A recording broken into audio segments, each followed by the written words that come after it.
अस्सलाम वालेकुम रहमतुल्लाहि व बरकातुहू। स्टूडेंट्स, आज हमने जो है वो आपकी बुक का एक छोटा सा आर्टिकल फेरेंस एंड ईसोफेगस को डिस्कस करना है। इसके लिए सिर्फ बुक से ही जो इन्फॉर्मेशन है उसको ही पढ़ लेना जो है वो काफ़ी है, और आपने कोशिश करनी है कि बुक से जो रीडिंग है उसको वर्ड टू वर्ड करना है। ये देखेंगे, और इस लेक्चर के दरमियान भी मैं कुछ आपको बायोलॉजी की प्रो टिप्स भी बताऊँगी, जिससे आपको जो है वो आइडिया हो जाएगा कि बायोलॉजी में किस तरीके से मार्क्स जो है वो गेन किए जाते हैं। तो इस वीडियो को जो एंड तक देखिएगा। सबसे पहले हम देख लेते हैं फेरेंस क्या है। फेरेंस जो है वो हमारे पास जो ओरल कैविटी उसके पीछे जो है वो एक छोटी सी ट्यूब है, ठीक है। एक छोटी सी ट्यूब लाइक पार्ट है हमारा डाइजेस्टिव सिस्टम का। और फेरेंस के दो काम है। ये एक तो कनेक्ट करेगी ओरल कैविटी को ईसोफेगस के साथ, और दूसरा जो है वही हमारे पास नोज़ को विंड पाइप के साथ कनेक्ट करेगी। अब कैसे करेगी, अब हम उसको देख लेते हैं। जैसे कि मेरे पास जो है मैं इसको ड्राइंग करके आपको बता देती हूँ, ठीक है। सपोज़ कि ये मेरे पास जो है वो एक ह्यूमन का स्ट्रक्चर है। अच्छा, अब इसके अंदर जो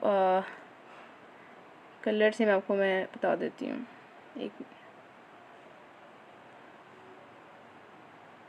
तो हमारे पास जो फेरेंस है वो कहाँ से निकली, वो ये यहाँ पे ये मेरे पास ओरल कैविटी थी, ठीक है।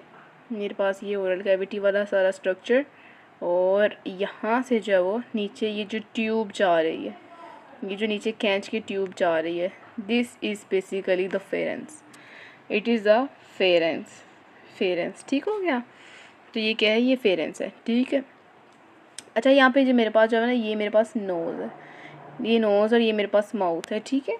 तो यहाँ पर ये जो ओरल कैविटी है और यहाँ पे जो नोज़ है, तो यहाँ पे ना एक ओपनिंग होती है, परसिस्टेंट ओपनिंग। यहाँ आपको अभी आपको डायग्राम में भी दिखाऊंगी, जहाँ पे ना ये खुला खुला होता है। अक्सर आपने कभी नोट नहीं किया कि भी वॉमिटिंग आई हो तो वॉमिटिंग जो है वो नाक से भी निकल जाती है। क्यों निकलती है? क्योंकि मेरे पास जो है वो फेरेंस है, और फेरेंस से ऊपर जब निकलता है तो फिर वो साथ में नोज़ भी है, जो कि थोड़ी ओपनिंग होती है, जो कि इसका काम क्या होता है कि उसने कनेक्शन प्रोवाइड करना होता है, ठीक हो गया। अच्छा स्टूडेंट्स, तो मेरे पास जो है वो क्या करती है कि ओरल कैविटी को ईसोफेगस से और नोज़ को कनेक्ट करती है विंड पाइप के अंदर, और जो प्रोसेस है केमिकल डाइजेशन के वो स्टार्ट होते हैं ओरल कैविटी के अंदर। और फिर उसके बाद जो हमने यहाँ पे बोलस बनाया था ना, बोलस पिछले लेक्चर के अंदर, वो जो है वो अब इस फेरेंस में जाएगा, ठीक है। इस फेरेंस के अंदर जो वो बोलस जाएगा, और इस फेरेंस ने से आगे जो मेरे पास ईसोफेगस आएगी। इस फेरेंस के आगे मेरे पास क्या आ जाएगी, ईसोफेगस, ठीक है। तो यहाँ पे मैं बता देती हूँ कि इससे आगे जो मेरे पास ट्यूब चलेगी, जो डार्क कलर में मैं आपको दिखा रही हूँ, इट इज़ नाउ ईसोफेगस, ठीक है। It is now oesophagus. तो ईसोफेगस जो वो इससे आगे चलेगी। तो क्या होता है कि हमारे पास जो हम फूड खाते हैं तो फिर वो जो डाइजेशन है वो यहाँ पे हो जाएगी।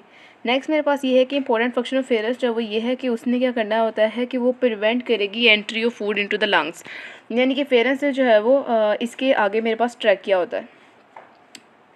मैं भी आपको यहाँ पर ड्राइंग करके बता देती हूँ। यहाँ पे ट्रैकिया भी होता है।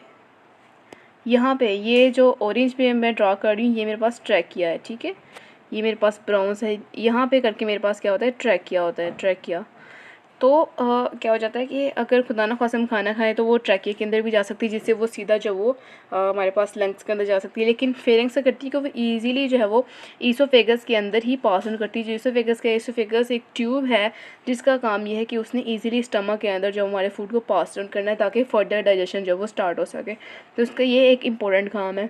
और ये किसके काम से होता है, ये एपिग्लोटिस के वजह से होता है। तो स्टूडेंट्स, हमने अब एपिग्लोटिस को देखना है। तो एपिग्लोटिस बेसिकली क्या है, एपिग्लोटिस जो है वो एक फ्लैप ऑफ कार्टिलेजिनस टिश्यू है, और ये ढक्कन है जो कि क्या करता है कि जैसे ही बोलस जो वो फेरेंस के अंदर एंटर होना होता है उसने ओरल कैविटी से, तो वो ट्रैकिया की जो हमारे पास पैसेज वे है उसकी ओपनिंग को क्लोज कर देता है, जिसकी वजह से जो हमारा बोलस है वो ईजिली पास ऑन कर जाता है फेरेंस से जो वो ईसोफेगस के अंदर and then to the stomach.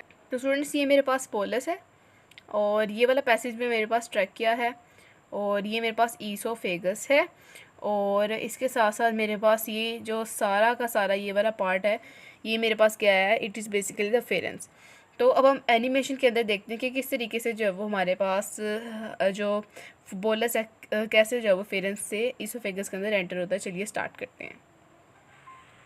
तो स्टूडेंट्स देखिए जैसे ही हमारे पास जो बोलस है वो जब वो फेरन से ईसोफेगस के अंदर एंटर होने लगा है, जो ट्रैकिया का हमारे पास जो पैसेज वे है उसको एपिग्लोटिस ने बेंड होके इजीली जब वो कवर कर दिया, जिसकी वजह से बोलस जब वो आसानी से अपना ईसोफेगस के अंदर जा रहा है। यानी कि ट्रैकिया की जो पैसेज वे है वो एपिग्लोटिस ने बेंड होकर उसको बंद कर दी। देखिए ज़रा, ये देखिए अब ये यहाँ पे कम्प्लीटली बंद हो चुके हैं और फेरेंस जो है हमारे पास जो बोलस जो वो ईजीली ईसोफेगस के अंदर एंटर हो चुका है।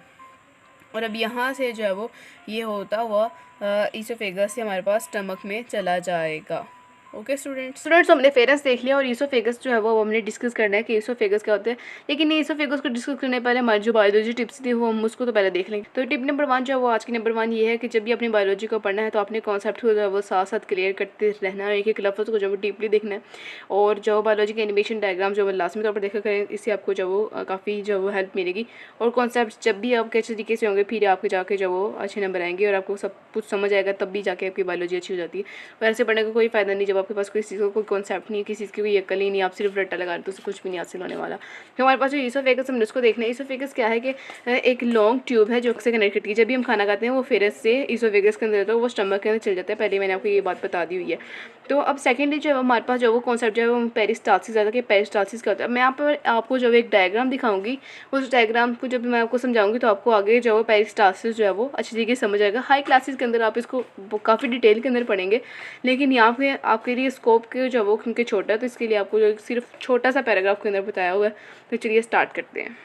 तो स्टूडेंट्स अभी हमने जो वो पेरिस्टाल्सिस को डिस्कस करना है और इस एनिमेशन के ज़रिए आपका एक दोबारा से जो है एपिग्लोटिस की ज़्यादा क्लियर वे में जो वो एक कॉन्सेप्ट जो वो क्लियर हो जाएगा। तो चलिए स्टार्ट करते हैं। सबसे पहले देखिए कि हमारे पास जो वो दूसरा स्टेप था ओरल कैविटी का डाइजेशन के अंदर, कि हम जो फूड हम खाते हैं तो उसकी ग्राइंडिंग करते हैं। और इसमें मैंने काफ़ी डिटेल में आपको समझाया था। अगर आपको वीडियो देखनी है तो ऊपर कार्ड पर जो वो क्लिक करके आप इस वीडियो की जो वो डायरेक्टली जा सकते हैं और उसको देख सकते हैं। बहरहाल जो है वो ये देखिए, जैसे ही मैं इस फूड को जो है वो अच्छे तरीके से ग्राइंडिंग करके इसको जो है वो पुश डाउन किया, तो अभी आप देखिएगा कि किस तरीके से हमारे पास जो एपिग्लोटिस है वो ट्रैकिया के पैसेजवे को भी एक तो बंद करेगा और हमारा बोलस जो वो ईजिली ईसोफेगस के अंदर जाएगा।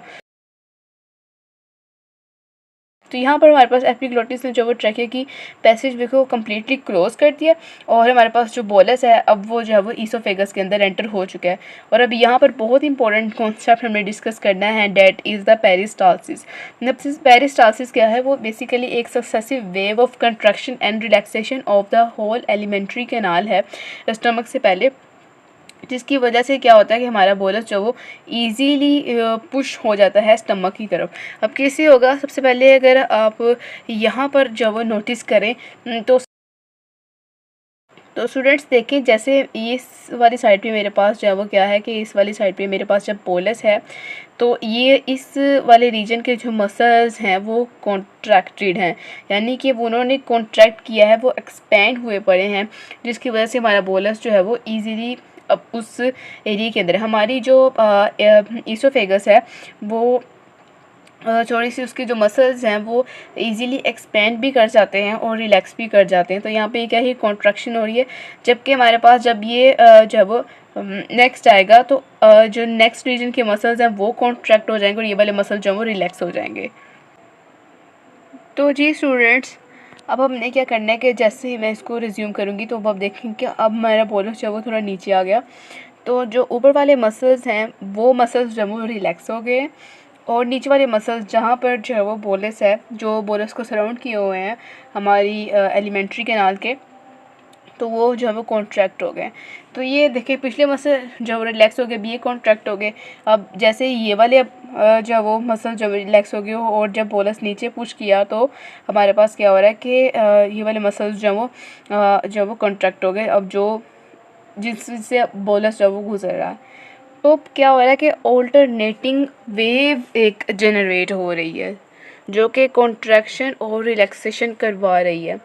और ये जो हमारे पास रीजन है, मैं भी आपको यहाँ पे दिखाती हूँ, मेरे पास जो ये वाला रीजन है, ठीक है, ये एक फोर्स प्रोवाइड कर रहा है, ये एक प्रॉपर एक फोर्स प्रोवाइड कर रहा है बोलस को नीचे पुश डाउन करने के लिए कि स्मूथली जो वो उसकी जो हमारे पास जो ताकि स्मूथली हमारा बोलर जो है वो इजीली पास आउट कर जाए स्टमक के अंदर।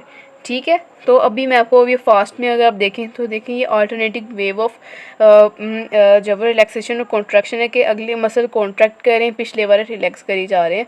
तो ये सारी कॉन्ट्रैक्शन और रिलैक्सेशन है यहाँ तक कि ईज़िली हमारा जो हमारे पास बोलस है वो अब स्टमक के अंदर एंटर हो गया है। Okay students.